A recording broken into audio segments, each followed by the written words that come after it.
Yo, what's going on, everybody? It is 1 p.m. here in Chicago, Illinois. That means it's time for another live stream. Today is Wednesday, March 2nd, 2022. It is a beautiful day here in Chicago. So, everyone listening in on the podcast on the audio only version, hopefully you are having that kind of beautiful weather too. I was actually a bit hot on my run for today, and it was great. I just ran in this pink long sleeve that I got from Rabbit and some very thin gloves, and that's all I needed as far as keeping me warm up top. And it was really, really nice. I definitely enjoyed it and had a great run today. Everyone listening in on YouTube and watching on YouTube after the fact, not live, welcome to you guys too. Hopefully you had a great day and are sitting back now with a nice recovery beverage or maybe some evening coffee or afternoon coffee, whatever time it may be for you. I've just got some afternoon coffee because I definitely feel like I need it. Although I find that the days where I need it the most are the days that I get the least coffee. I mean, those two things are probably related, but it's usually just because it's a busy day and I just don't have time to sit down and drink a lot of coffee. So I'm going to try to make up for it a little bit while we're on the live stream here. And hopefully you guys can enjoy your afternoon coffee or your evening after dinner beverage without too many interruptions. All right, let's see. We got Luis Becerra in the chat live here. He says, yo, what's going on? Just got an email for the LA Marathon. Got placed in Corral C. I don't know if it's because I signed up really late because I did mine through ASICS. They sent me like a promo code or whatever. I don't remember being given the option to put a time in there. So I got placed in the open corral. So that's going to be interesting. I don't know what that means, open corral. So I'll have to look into that a little bit more. I don't know if it's going to be a problem or not. We'll have to see. Sean Devlin says, what's up, everybody? What's going on, Sean? With a nice wave emoji. I love it. Ines says, hi, Kafuzi and everybody. Just a 5K with Pip tonight after work to keep the status for the Garmin. Status productive and VO2 max still 58. So happy with that. That's nice. So I've been running with this Garmin. I just took it off for a minute while we were sitting down here. And I've had it for maybe 2 weeks now. Like all my runs are on the Garmin. And it has my VO2 max at 56, which I feel like, I don't know if that's correct or not. But last week, I switched from doing 3 workouts a week to 2 workouts a week. And since I've done that, I feel much better. My workout today felt great. I felt very strong, and I feel like that was the right move. But my Garmin has been saying you are slacking in the anaerobic work department. So, the Garmin, when people complain about the Garmin being a little bit, bossy, I think that's definitely true. Mine was telling me, like, you should probably do some workouts. Even though I was like, I'm pulling back because I was on the edge. I was doing too much. And it didn't care. It said, you did more before. Keep doing more. I think you just got to keep feeding it, Tommy Runs is here, says, homie, what up, what's going on? Tommy, hope you're doing well. Tommy's been putting in some work. Been seeing some of his workouts on Instagram stories. You guys, for your PR project, you're running really fast. So hopefully the weather continues to improve for you guys over there too, so you can keep getting out there and putting in those miles. Awesome.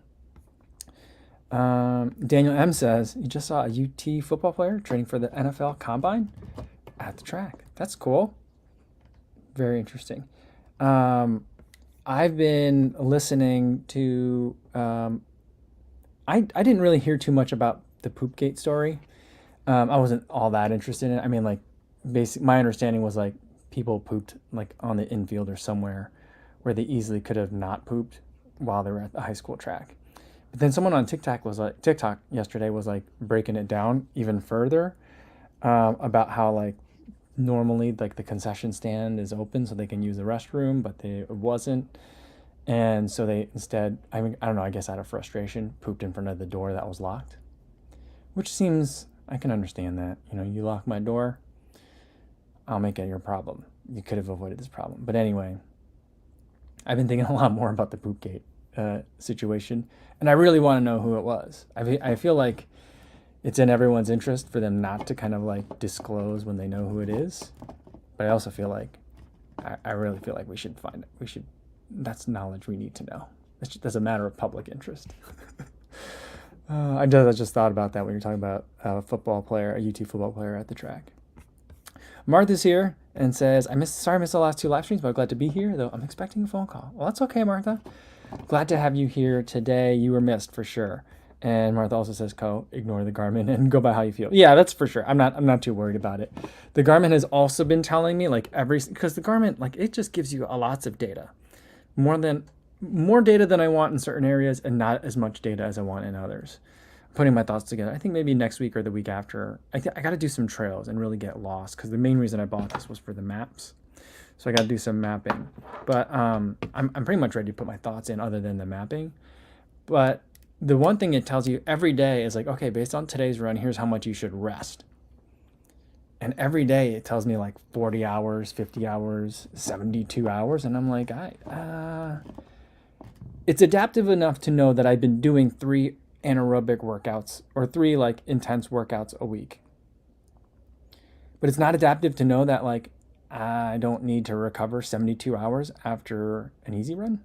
Like that doesn't make sense. I don't know. Lee says about the corral times. He said, when I was registering, I did put my last marathon time, but it was from 2019. I guess they accepted it. Yeah, I don't know I don't know what open corral means. I guess open corral means last corral. Reminds me of the time that Seth did his first New York City marathon. And he was like way at the back, and he was just like running through a crowd of people in the beginning. So like I'm worried that that's what's going to happen. But then I'm also like, I don't know if I'm in there because maybe I don't know if I'm getting a different kind of bib because of ASICs. I just don't know. I don't think it's going to be that big a deal. Michael Haney says, the LA Marathon tip. I found the area perpendicular to start by what looks like an old gas station is not crowded and seems to have plenty of open porta-johns. Everyone seems to hang out by the bag check. All right. Well, that's good to know. Great tip, Michael. Thank you. I always feel like there's always a spot for every race where there's like some porta potties that are not as slammed. And that's because it just seems like it's farther away, or people are nervous about getting to where they need to go on time. That's a pun, not intended though. But you gotta find the space, even if it's a little bit farther away, to get to that porta potty. Carrie Smith is here, says, yo, what's going on? And Inna says, my Garmin tells me to do more high aerobic workouts, but I don't listen to it. Really? My Garmin only tells me aerobic versus anaerobic. I guess, I don't know. I've been running with it long enough where it gives me like the recommended workout of the day. And I never do it. Because a lot of times it'll be like, the day after a run where it says I need like 50 hours to recover, the next day it recommends a run. And I know there's a setting to make it not recommend a workout, but just for the sake of testing, I've been leaving it on. And like every day it recommends today. Some days it says you should rest. A lot of days it just tells me I should rest. And it's not completely wrong. But other days it'll tell me like, here's the workout you should do today. Easy run. It's only ever recommended for me easy runs. And it's like, it says 34 minutes at 10 minutes per mile. And I'm like, that's not a bad suggestion for me, but I'm like, that I've run every day since I started wearing the watch, and I've been averaging like 80 miles a week. So like, I just don't think that, I don't know, maybe it's smarter than I am. Either that or it's wrong, one of the two, either way. I'm happy. Pedro says, good afternoon, everyone, with a peace emoji. Love it. Good to see you, Pedro. And JC says, I'm always amused by Garmin's idea of proper recovery time. Yeah, I don't know.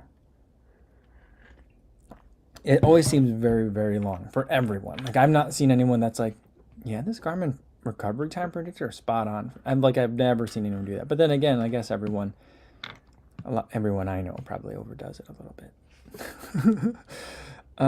Cody Davis says, my Polar Vantage tells me I'm overreaching if I do too many days in a row, but I feel good, so I keep going. Yeah, my Polar will sometimes tell me I'm overreaching. It generally tells I'm detraining more than it does tell me that I'm overreaching, but sometimes when it's really intense, it will tell me. So I feel like that probably seems more right and more consistent with what I'm feeling than what the Garmin is telling me,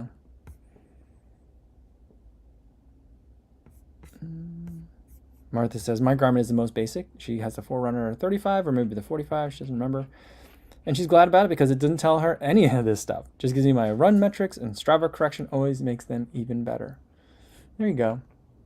There's part of me that's just like, well, I like sensors, external sensors. And so, like, it's kind of like, a lot of, not that bike computers are cheap, but a lot of bike computers are kind of more like head units. And I think sometimes people call them head units, where like it does some stuff on its own, like it has maps or GPS and can do other basic tracking like a watch would. But they're really designed to be optimized for when you have a speed and cadence sensor and a power meter. And then if you have a heart rate monitor, it all talks to that together. And like the head unit is more of a display and a data collector than it is the data generating device. And I like that concept. So like sometimes when like, the Coros Pace 2 or the Garmin 245 or like the Vantage M from all those brands like is enough. I don't need all the other stuff because I have other like sensors that are telling me that information. But then other times I'm like, but I think a lot of people don't want to run with a lot of that other stuff. So something for everybody, I guess. Jeff Elliott says, are you using the 945 LTE? I've been looking for a watch with OWS capability and have been wondering if I should just get the Coros Pace 2, which is dramatically cheaper than the Fenix 7 or whatever. Yeah, this is the 945 LTE. I wanted to get that white Fenix 7, I think it's a 7X solar, but I just don't know when that's ever going to come out. And I just really wanted to test some Garmin mapping. So I went ahead and got this one. And I feel like ultimately, like, I don't know if I need a Fenix. I would like a Fenix, but I was like, all right, well, this is a watch that I want to buy myself. And I was looking at like $1,000 for it. And I'm like, that's a lot of money for a watch. So I went with the 945 because I wanted the maps. And I don't know, I think the 745 does breadcrumb trails, but it doesn't have mapping like the 945. So that's why I went with that. The Coros Pace 2, I believe, doesn't have full maps. I think you got to go to the Apex Pro in Coros to get like full color maps. Because I did the Apex and it just did like breadcrumbs. So like if you set a route ahead of time, it'll tell you if you're on the route or not, but it didn't have like, here's where you are kind of mapping. So that's kind of why my thinking with this one. Just because on a lot of those trails that I go on when I'm in Iowa, I know them well enough that I don't need to set out a route. And then sometimes when I do try to set out a route in some, like when I was using Polar, for example, the routes that I set up ended up taking me on some weird meanders that didn't make sense and I wouldn't have gone on if I just looked at the trail and tried to figure it out myself. And so I'm like, well, I really just need a map in case I go off course to just confirm, all right, this is kind of what I was thinking. I just don't want to sit down and have to like make a route before I go on a run a lot of times. I just want to go on the run. Which, is probably why I get lost so often, because I'm just so impatient. All right, Steven76, coming in with first impression of the Streakfly. It's like the Rebel version 2, very light and just the right amount of foam for workouts. Interesting. I've been thinking a lot about the Rebel 2. I went on a run with it the other day, and I'm thinking, the track is finally thawing out, and I might get on there for a couple of. I'm going to do some mini workouts during the taper, and I might hop onto the track, just do a couple of 800s, not a full Yasso, but something like it. And I was thinking I might bust out the Puma Liberate, which reminds me also a lot of the Rebel version 2. So I've been thinking a lot about those shoes. I think the Streakfly is now available like in stock, but I don't know. Like I feel like the original, like I don't know if I'm gonna get it anymore. I tried, but maybe. Stevie76 says LA Marathon tip. They pay extra for the VIP tent. I think ASICS is hooking me up with that, so I have to go check my email and stuff. So I think that's where I'll be pre-race. Yeah, Edgar says it's about that hospitality tent. It's a heated tent with their own bathrooms. Chicago Marathon also has something like that, and my running buddy and I get it, and it's so good because you get your own bag check, you get your own set of bathrooms, and like it's just a buffet of food for both before and after. So it's really, really nice. especially on a cold day. And the last time the two of us ran it together, it was really cold that day. And it was nice to be in a tent. Steven C. 1984 says, any clothing advice for either light, heavy rain on race day for a half marathon? Open for anyone in the chat too. If it's going to be heavy rain, then I would probably go with like a rain layer. And maybe what you want to do is pin your bib to pants if you want. So that way, if you're taking on or off the layer, like maybe you're going to shed it during the middle of the race, you could do that. I've seen people like start out races in a garbage bag, so that way when they're, getting really hot and they don't care if they're that wet anymore, they'll just rip it off and toss it like at a water station in the garbage. And then I've seen other people like wear, pin their bib to their jersey, wear a rain layer on top for while they're getting ready for the race to start, and then shed that right when the race starts. So you might want to have some throwaway layers is what I could recommend. And then depending on where you are, light rain for me usually means I want to bring some sort of glove, unless it's like middle of summer, because it just makes everything cold. And especially like as you're getting ready to race, like that cold hand feeling, my hands get cold real easy, but that cold hand feeling is really like distracting for me.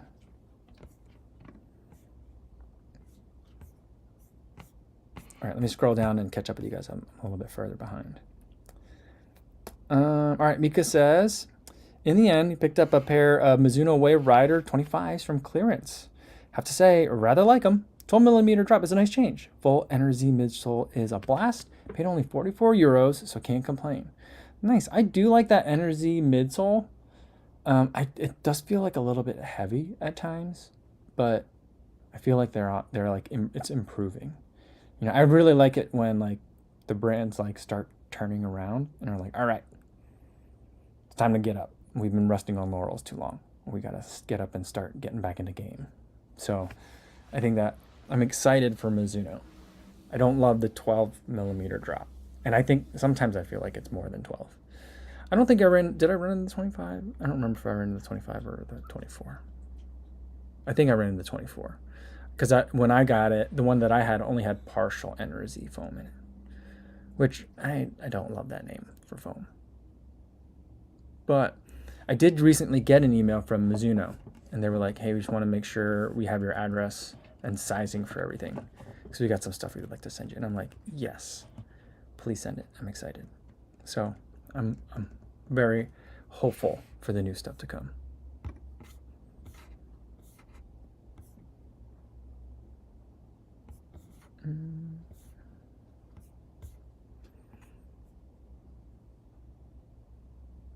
Let's see what else we got here.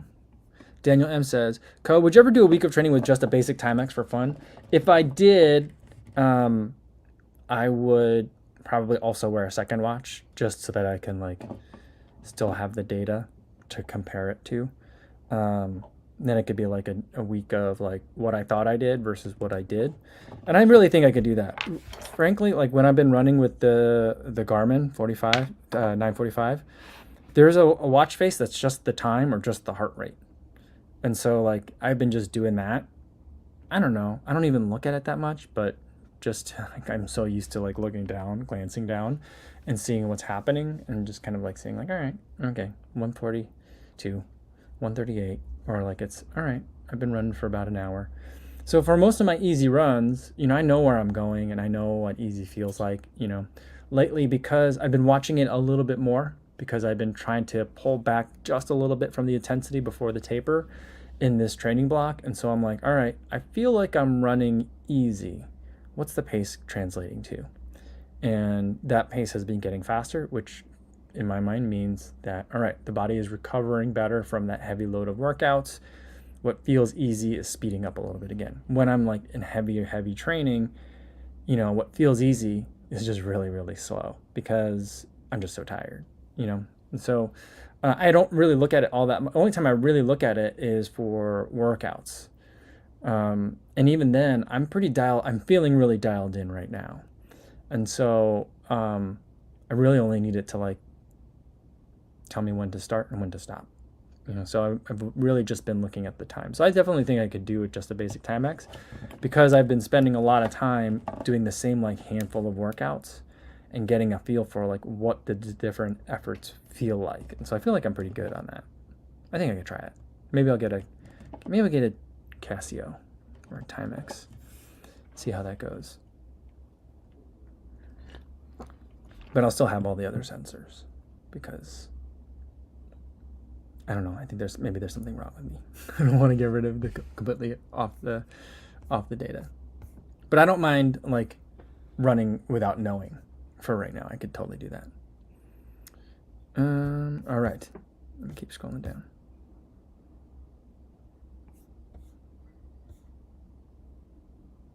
Stevie76 says, if you're looking for a throwaway layer, there's a $16 throwaway Hanes zip hoodie on Amazon. Yeah, there's those Hanes like sweatpants and like hoodies. They come in every single color that Hanes makes. You can get like matching top and bottom. And they're really, really cheap. They're not super comfortable. And it's just 100%. I think they're just like 100% cotton. So like if it's raining, it's going to get wet, But if you're just looking for a throwaway layer, that's a pretty solid one.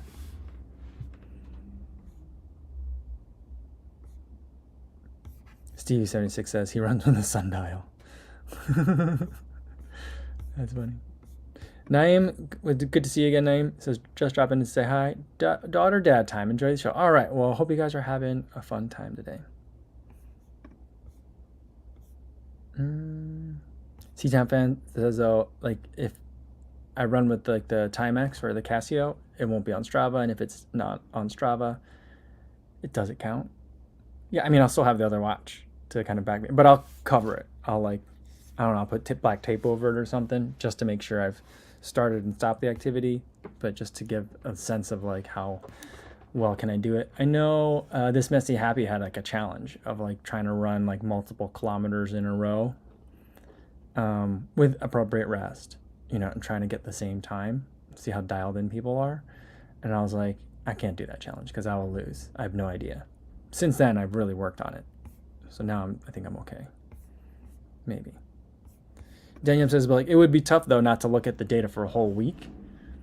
Oh yeah, that would be hard. But like, I mean, I do the same like handful of routes, so I would know the distance, I would know the time, and overall, like, me just like running for a certain amount of time is probably more important than running for any specific distance. So I think I don't think it would bother me that much, except for like, it'd be weird to not like update Strava. I mean, there would be updates happening, but I wouldn't look at them for a week. That I think would be hard.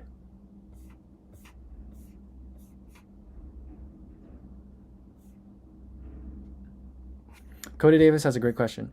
Do you think it's a good idea to stay in a family of shoes? Like, I've always been a Nike guy for everything, but just ordered 3 Asics, the Nova Blast, Novasight 3, and the Metaspeed Sky.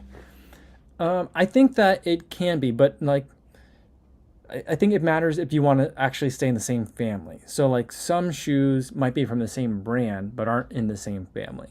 And so like, I think that there's shoes like, let's look at Hoka, for example. There's like the Clifton, and I think that kind of lines up a little bit better with the Rocket X. And then the Mach 4, I think, lines up a little bit better with the Carbon X2 or Carbon X3. And so like, those I would consider like the same family. Like the Endorphin Speed and the Endorphin Pro and, I guess the Endorphin Shift are all in the same family. But I don't think that they necessarily share as many similarities as like, say, like a Beacon. No, that's New Balance. Saucony, like the Ride, for example. I think though that they're starting to cross-pollinate a little bit more at Saucony, but like that really set apart as like a separate collection for a while, And so I think that if it's the same family, then make sure you're really staying in the same family. That being said, I don't think you have to. One of the things that I like to do is mix and match precisely because I want differences in like heel drops, differences in like firmnesses of the shoe, and just really making sure that I'm picking like different shoes for different jobs, making sure that that matches. And I think that's more important necessarily than buying like the whole set. That being said, like that one year when Saucony had the Blackout collection, like all those shoes looked really great, and I really enjoyed having the entire line. Like the Triumph, the Kinvara, Like all the ride, like all the shoe. Was it the ride? I'm trying to think of all. They had like almost all their shoes had a black upper with a gray midsole, and they all looked really good. Like that. That's fun. I really enjoy that. But other than that, I don't think you need to. It's if you want to do it, you certainly can.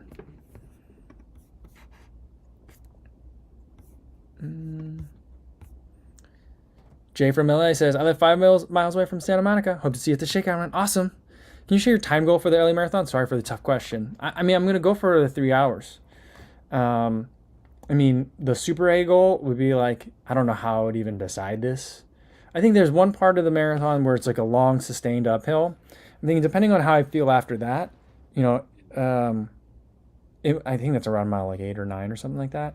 I think that 258 is in the realm of possibility. I don't know if the LA Marathon course is the course for it, and I don't know if the weather is going to be the right weather for it. I suspect that's going to be hotter than I would like.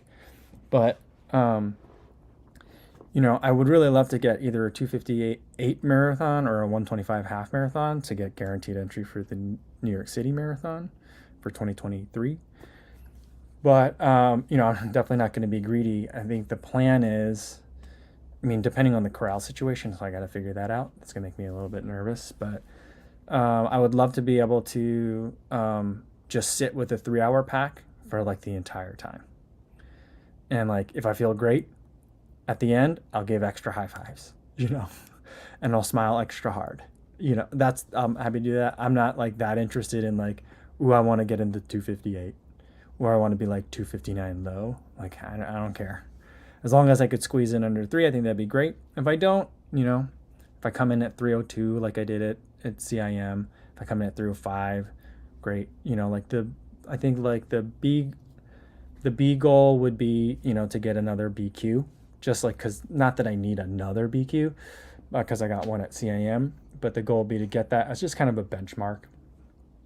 That being said, like, I have a little bit of house money to play with, I think, because I have a pretty solid BQ time, like 7 minutes under my BQ time. My BQ time's 3:10 at my age group. So like, I can take some risk, potentially blow up, but also potentially have a really great day. So like, I'll have to see kind of as we get closer what the weather's going to be like, look at the elevation profile a little bit more, see how I'm feeling during taper, to see exactly, where do I really want to line up. I know that the first couple, at least the first 1 or 2 miles though, I'm definitely going to run at like over 7-minute pace. And that's been working really well for me. I ran like over a 7-minute mile when I ran with Mark at the Clearwater half marathon. And I just felt like easing into the race a little bit more is just the way that I need to go. And so like, that's going to be a little bit weird lining up with the 3 hour pace group to like be like lose 10 seconds on them in the first mile, but I'm okay with that. It'll figure itself out. It's a long race, plenty of time. So that's kind of what I'm thinking.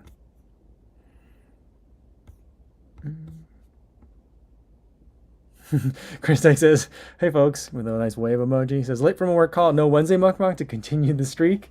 Not today. You know what? After I ate all those donuts yesterday, I was so tired. I was exhausted. You would think all that sugar would make you like super hyper.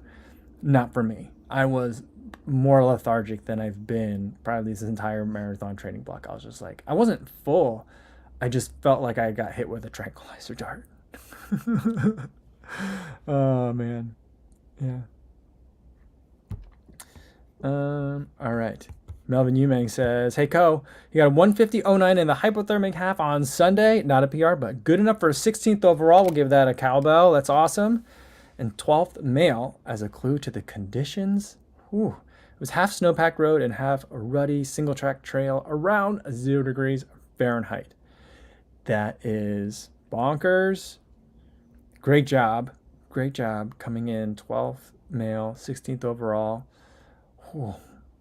It's got to be cold. Did you go with goggles and we were talking about that? Goggles and a face covering?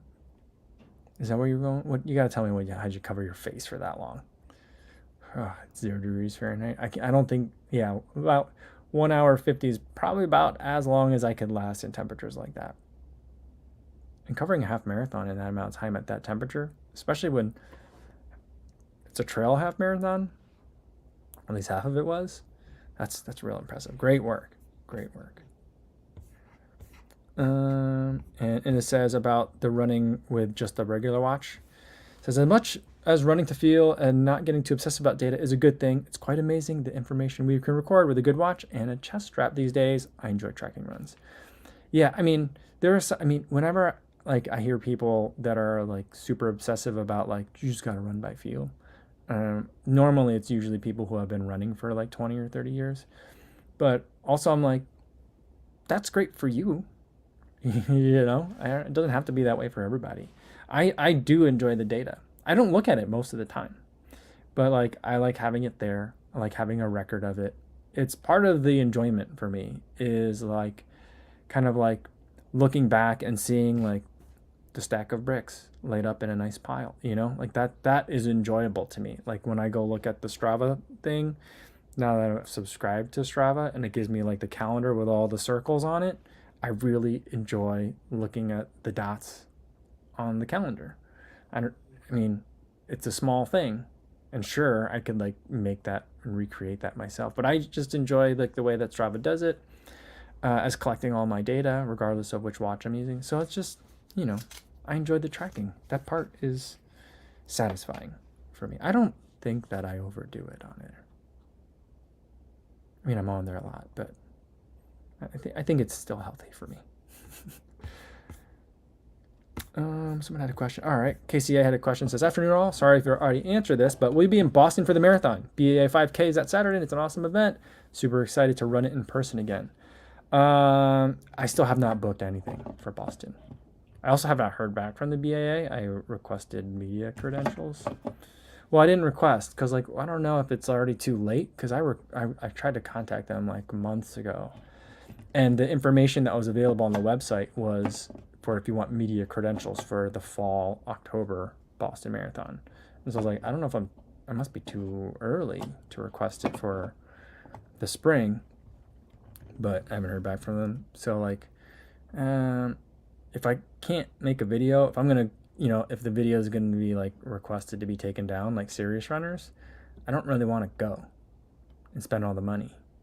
You know, I want to go and it'll be fun. And in that sense, in and of itself, that would make it worthwhile. But it's a business decision for me to go if I don't think I can make a video. Like, how do you go to Boston as a YouTuber and then don't make a YouTube video of it? It's really weird, right? So like, I don't know, but the BAA is making things hard for me. I do want to go, and I don't know where I would stay because I'm sure everything's booked by now. When I was gonna race Boston before the pandemic, I had that hotel booked early, really, really early. And then when the date moved, and it was gonna be in September, I rebooked to another date super fast. And now I'm just like, I don't care. I don't know. I'll get there if I get there. I'm not running, so it's different. So. But I know I'm gonna be like really bummed if I don't go.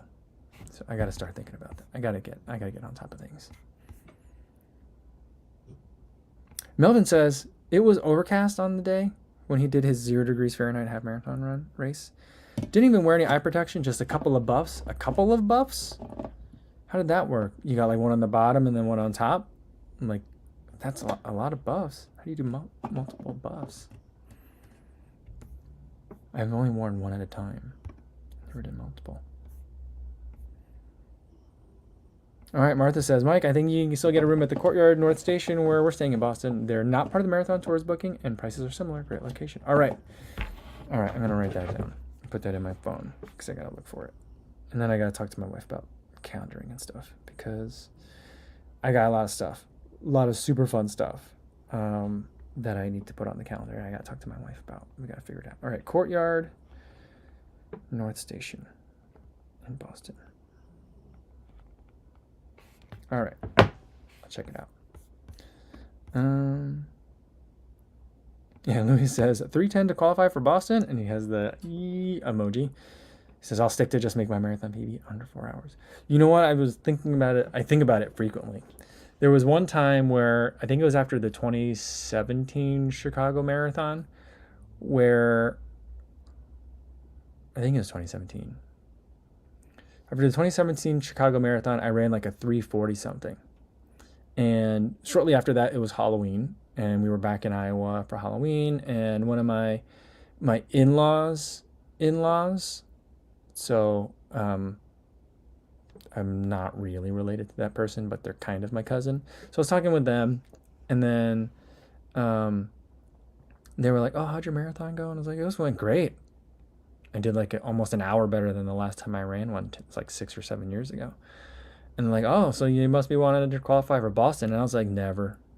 They're like, "What?" I thought all marathoners wanted to run Boston. I'm like, "I would."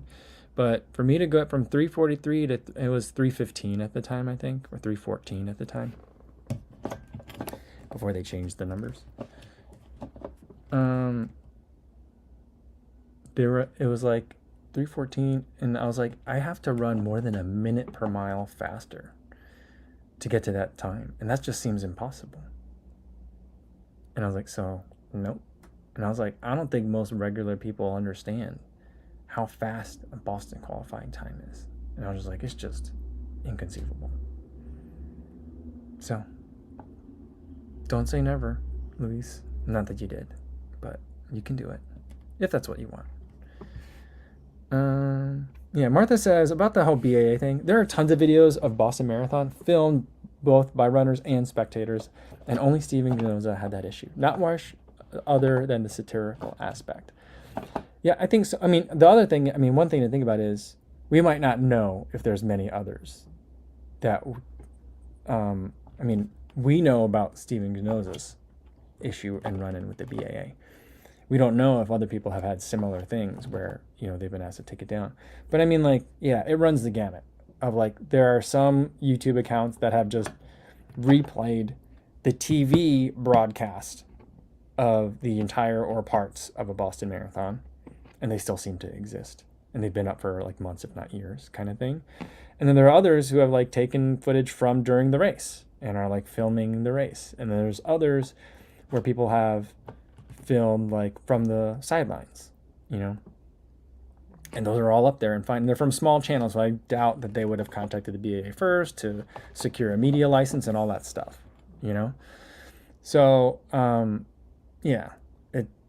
I think a real problem, if I were BAA's legal, is I think they have a real problem in the fact that they're not consistently enforcing this notion that spectators that are standing on public property are filming their race. And granted, they're putting on the race, so you wouldn't have anything to film if they didn't do it, but it's not I don't know, if I'm standing in my home, let's say I live along the Boston Marathon route and shooting outside the window with my camera, that the BAA could say well, that violates our, even though we have no contractual relationship with you, we can tell you to take it down. They can't, but I don't know. I don't know what kind of weird argument that is, but I don't know. It's just strange. And I think BAA has a real problem and that they need to figure that out. I do know that, I know Thomas told me that when they did the run project with Jordan Trope, doing the 3 marathons in 3 days, they did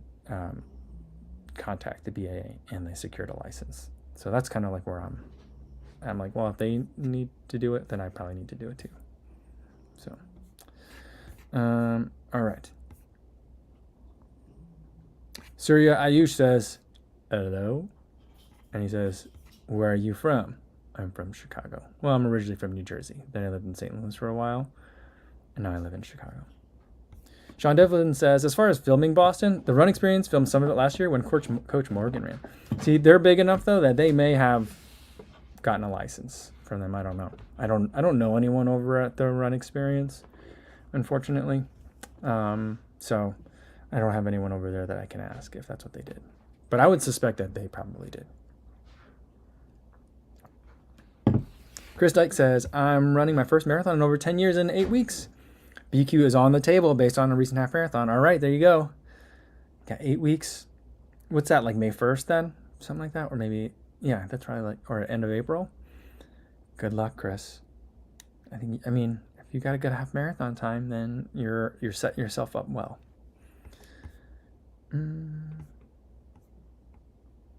Yeah, Martha says in October, a Chinese couple who ran filmed the entire course in itself. I've seen that video.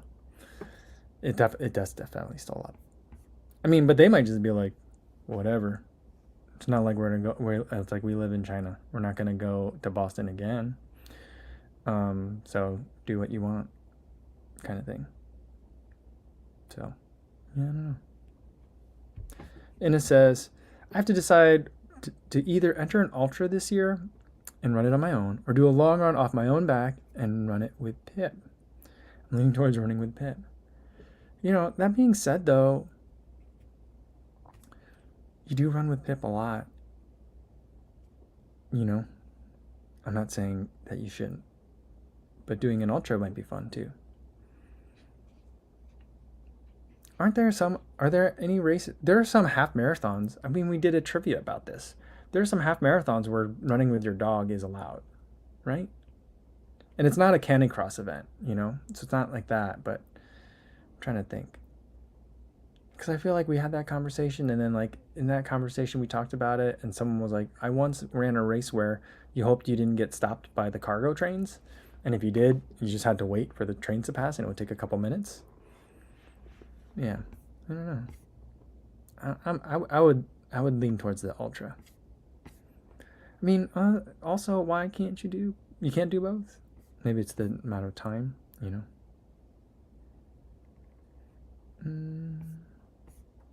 Jason Dahl says, I turned 40 this year, so that puts my PR just inside 1 hour away from my new BQ time. All right, slowly chipping away. There you go. You got to keep at it. The BQ time will keep coming down, like your time will come down, and the amount of time you get will rise. So like at some point they'll meet in the middle. Just keep at it. Andrew says, I'm racking my brain on how to get down to a BQ for my age, which is 3 hours. It'll take lopping off about 25 minutes of my first marathon time. I'm hopeful, but also a little bit daunted by the work it'll take. Yeah, but I mean, I think just keep working on improving. Like, I would say I made a lot of improvement I went from like 343 1 year to like 317 to like 302. Now, granted, that was a big downhill one, but in the course of like 2 years. So a lot can happen in 2 years with some consistency. And at no point was I like, well, from this 343, I'm going to get that BQ time. I was like, I'm just going to keep running. I'd like to get under 330, or under 320. When I went for 330, I got a 317, So it's like there's ways to get there. Stay consistent. And yeah, I just don't think about it as like, I got to cut off 25 minutes. Just work on improving. And then you'll get there. You'll get there. My first marathon time was like a 4:40. So like, I've already come a very long way from my first marathon time. So it's doable.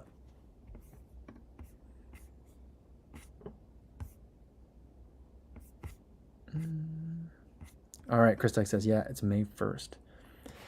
Cool. Yeah, I'm gonna try to write a running training plan for my running buddy. I should have done it already. I didn't realize I was 8 weeks away, because we're running a marathon May 1st as well. Or maybe it's May 5th. I gotta check. We're doing a trail marathon out in the suburbs. And I know he's been running all winter. We've been running a lot of Saturdays together. So he's in decent, he does a lot of bike commuting. So aerobically, I think he's in good shape. But he just doesn't know how to like do workouts, I think. So I think I'm gonna try to put together a plan. Andrew says, I doubt the BAA could legally force videos taken of the race from someone off the course. But they can probably enforce a ban from running the race for people who post these videos without permission. I mean, I think that's, they have other measures, like, so could they sue? No. I think that from like legally, I'm trying to think it through, is to say like, someone is basically freeloading off of their efforts. And their policy is that anyone that wants to do that needs to get a license from them or pay a license, after the fact. And I think legally there's not much they could do. Just like if I happen to live like in Wrigleyville and Pearl Jam is playing a concert, I could stick a microphone recorder out my window and that's mine. I can't sell that, because those are still copyrighted in a way, but like, I can own that. I can have that. So I don't know. I mean, it's not a copyright issue because it's my copyright, and I don't know. So like, it's tenuous at best, but the fact that it's inconsistently applied, I think, is really problematic for them. So, yeah. Daniel M is advocating civil disobedience against Boston. I just think that it's not a great time for races to be bullies. So about it, and so I don't think that it's a problem. I don't know. I would love to interview someone at the BAA to see what the deal is with that. But I also know that Steven doesn't want that to be like a big deal. Because again, he wants to run the race. He loves the race. The whole video was an homage to the race, you know? But I guess they didn't see it that way, or I don't know what they were thinking. So I don't, want to make a big stink about it. But I guess I didn't make the big stink. They did. But yeah, so... Daniel M says, how is the home of the Boston Tea Party going to be so authoritarian? Well, I don't think it's not the city of Boston. It's the BAA. Well, the thing is, like, the BAA is like, I mean, the most, the thing they can do is they can prevent you from running the race. And I want to run the race, and I haven't run it yet. So maybe after I run it, then I'll be like, I don't care if they ban me. I don't think that they would ban me, but I don't know. I guess that's something they could choose to do. And that would be their prerogative, and I probably would complain a little bit, but, ultimately, I knew that going. It's like when I go to a race with my selfie stick. I know that they can DQ me for it. Okay.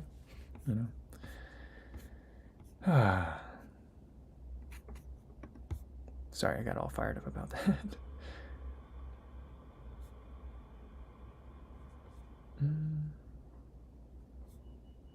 Super Unjit says, I turned 40 this month. I'm running the 40th anniversary Twin Cities Marathon in October for my first marathon, anticipating a time over 4 hours, but we'll see how the training goes. All right, super cool. I hear that's a really well operated race. I also think it's hilly, isn't it hilly? But I think that'll be a lot of fun. I think there's a lot of nice 44s in there though. If you're looking for like a 4-hour time, 40th anniversary. 4 hours. That I like the repetition of the 4s and 0s here. David Ernst ran his first half marathon this last weekend in Atlanta. Awesome. But he says, miserable, cold rain through the entire race. I thought about your no motivation video and it pulled me through the last couple of miles. Awesome. That's so great. I'm glad you made it, and congratulations on finishing and getting your setting your half marathon personal record. What I was just thinking about? I was thinking about the Atlanta half marathon today because I was thinking also about the New York City half marathon coming up March 20th, same day as my LA marathon race. I can't believe they double booked, but it's okay. But I just feel like what I'm really excited about is maybe it's just I wasn't following the news on that as closely, but I feel like there's a lot more attention being paid to half marathons right now. And I'm all for it. And I love it because I kind of prefer the half marathon distance to the marathon distance. But I can't remember the last time an elite field was announced for a half marathon. But Atlanta did it. New York is doing it. I think in Valencia they do it because that's such a fast course for some reason. I don't know why. I want to run that race just to see why. But I don't think that's terribly normal to have an elite field announced for a half marathon. But I want to see more of it. I want to see, and maybe it's because a lot of times they're used as tune-up races, rust busters or whatever. I don't care. Let's get some people in there. I like what the Atlanta Track Club did. They threw some money down if anyone could break the Georgia record for half marathon time. I just thought that was a lot of fun and really good publicity for the race, for the sport, for the athletes. And I think it's good. So I hope you enjoyed it, even though it was miserable and cold. I think that makes for me, in my mind, the last 2 big races run in Atlanta. I know that they did they got the what is it, Peachtree 10 mile, 10K, which are also a big race, and no disrespect to that. But I feel like the Atlanta Marathon Trials, cold, blustery day. The half marathon last weekend, cold and raining. It's not great weather. And it's very hilly in Atlanta. It's just a place where people go to really test their mettle, I guess. And I'm glad you finished it, David. And it says, I was thinking of a run on my birthday this year again, a 53K. 50 mile for my 50th was tough. It'd be good to do it with Pip. She's my 51K run with me a couple of years ago. She can run that long? That's amazing. That would be a fun run to do together. Yeah, that would be a lot of fun. My dog, I can't even take my dog to pick up the kids. A lot of parents, they'll bring their dogs to pick up the kids, and that way then like, all their friends are like, oh, your dog is so cute. And then once the weather's nicer, like the kids are like, can you bring Buddy? And I'm like, I don't think he's going to want to walk that far. It's less than a mile. But like, I just don't know if he can make it. I mean, he can. A lot of the time, I think I've told you guys this before too. He'll pretend that he's smelling something. I think so he can catch his breath, so he can catch up. And just like pull on the leash and like do that thing that French bulldogs do, and just like pull back. Not sit, but like pull, just pull. And he'd be like, give me an eye, like, we're gonna wait right now. We're not moving. So a lot of times I end up carrying him if I bring him to pick up the kids. All right, I think that's a good place for me to leave it there for today, guys. Tomorrow there's not going to be a video. Tomorrow's Thursday though, so we'll have happy hour. I've got something fun planned for happy hour tomorrow. It's not a mukbang, but it is going to be a lot of tastings. So that'll be fun. Tune in tomorrow for that. Same time as today, 1 p.m. Central Time. Hopefully I'll see you then. In the meantime, enjoy the fantastic weather and be safe out there, everybody. Thanks.